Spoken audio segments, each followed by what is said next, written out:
Hey everyone, this is Steve from Average Joe's Fantasy Football, and we've got another mock draft video for you guys. This will be finalizing the last bit of our 12-man mock drafts. That way you guys are hopefully prepared. Most of you guys are probably drafting this weekend, or at least coming, next couple of days, maybe, So I've seen some people draft the day of kickoff, which I think is kind of cool to kind of get everybody together and then obviously enjoy the game. A little bit of a last minute thing, but hey, I dig it. I've seen people do it, and it's an awesome, really awesome tradition. So hopefully this video will help you guys out. This is the 10th spot. We've got 2 more spots after this. Again, a lot of this draft is going to be really towards the receiver side, maybe some RB1s, hopefully at the end of this. If you are new to the channel, make sure you hit that subscribe button. Also hit the notification bell. That way you guys are notified every time we drop a video like this, or our start and sit videos that will be dropping soon, so that way you guys are prepared for this upcoming season. If you guys do have questions, hit us up in the comments down below. Share your teams of what you've already drafted before. Talk about trades if you guys want to. Also, follow us on our socials. Hit us up in our DMs. You can ask away on Twitter, Instagram, whatever is easier for you guys. So that way you guys are prepared and ready for this season. So we're going to jump right into this, guys.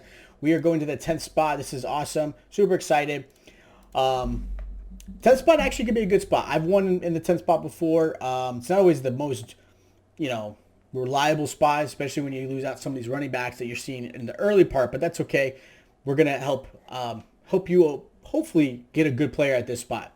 So you look at the running back options that are here. It's Aaron Jones, Eckler, Najee Harris. For me, I actually am going to end up going Aaron Jones. I've gotten him in the past before. I actually have him in one of my big leagues, just because you do need a solid running back. You've got to have somebody that's going to help, carry the rock. He is going to be the number one guy. Yes, there's obviously Dylan still there. I think Dylan will have a little bit of an increased role, but not enough to take away from Aaron Jones, who is still in RB1. Okay, so you see Kelsey and Mahomes back-to-back. You see Adams, Eckler, some good players there. I would love to have gotten Eckler there, but I figured he would have been gone by that point. So for me, I'm actually going to go Najee Harris.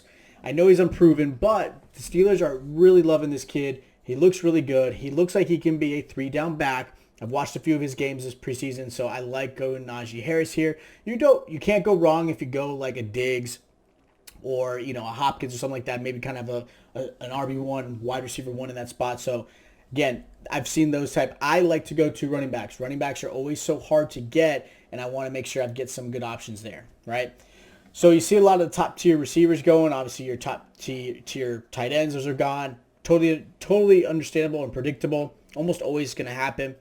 So I look at this and I see some receivers. I'm not sold on these guys quite yet. I'm not going to get a tight end like these guys too early. So for me, I'm actually going to go back to running back. You've got Chris Carson, David Montgomery, James Robinson.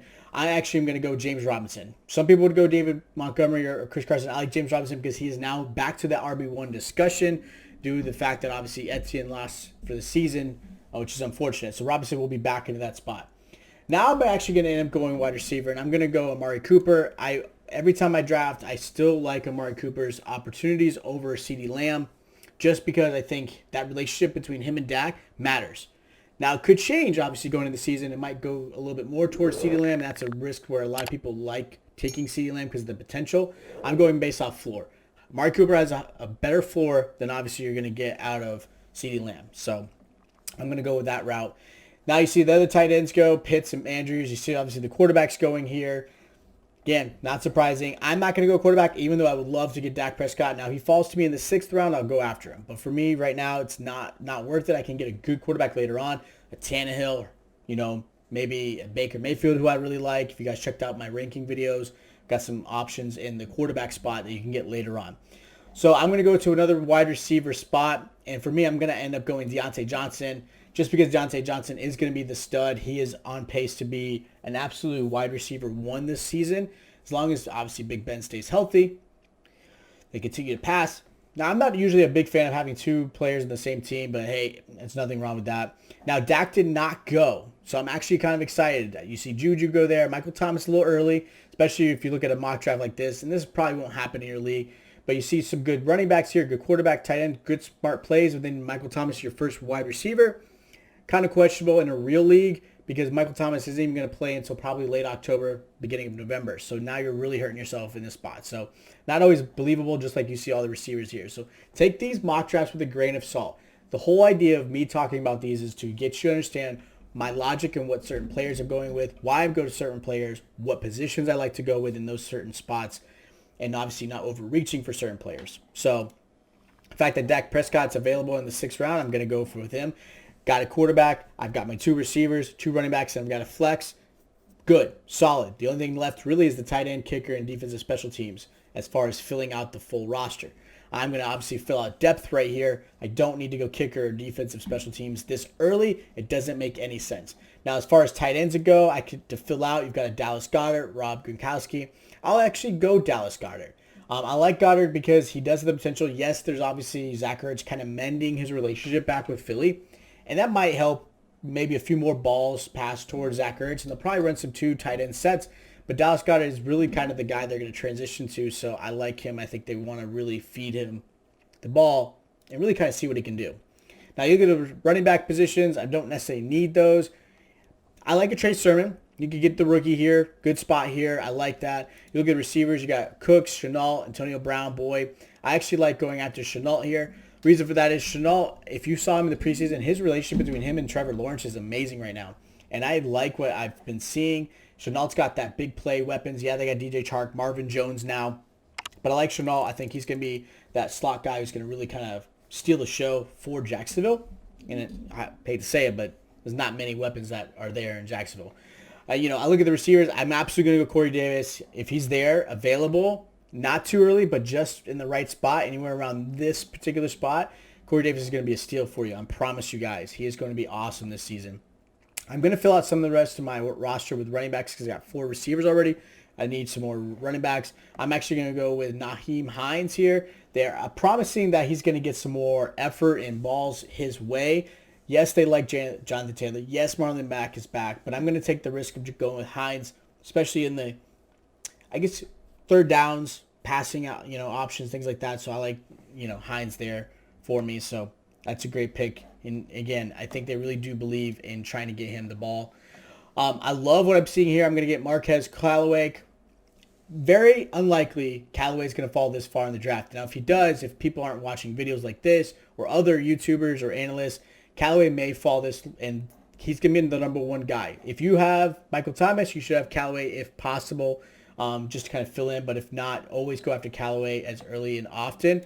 He's going to help you out a lot. So I filled out my receivers. I got 5 receivers, 4 running backs.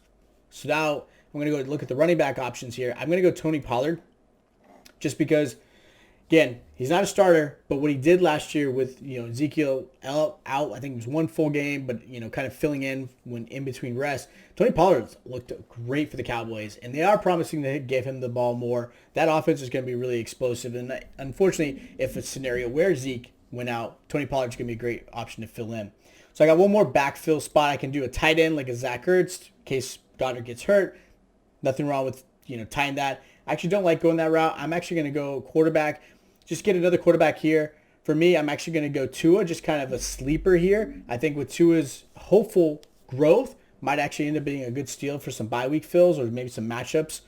So I like going that option. Going defense, I'm going to go Denver Broncos. I think they have the better defense of these teams that you're seeing here. I love their secondary. Their pass rush is going to be amazing, which is going to only help their secondary even better. Yeah, they're going to be playing sometimes a little behind in the games, so it's a little bit, but it gets them on the field to hopefully, get some turnovers. So, and then finalize obviously with my kicker here. Got to get the kicker there. You see some of the kickers go early. I'm going to go Robbie Gould here. Robbie Gould's a very consistent, great kicker for San Francisco. It's going to get you some points with that offense, so I like that. So let me know how you guys feel about the draft. If you guys are in the 10th pick, did you go this route, or would you have gone this route? Again, let us know in the comments if you have questions. If you have trade questions, I know people already drafted most of these, so this might be repetitive. But if you guys are watching this and it's been helpful, make sure you hit that like button. Hit the subscribe button as well and the notification bell so you guys are notified every time we drop a video. Our start videos, will be dropping in the next couple days. I will be getting those ready. I've been looking at the rosters, been looking at the plays. I am super excited. I am so excited that football's back. Again, follow us on our socials. Hit us in our DMs if you have questions. And I'll check you guys out next time. Yeah.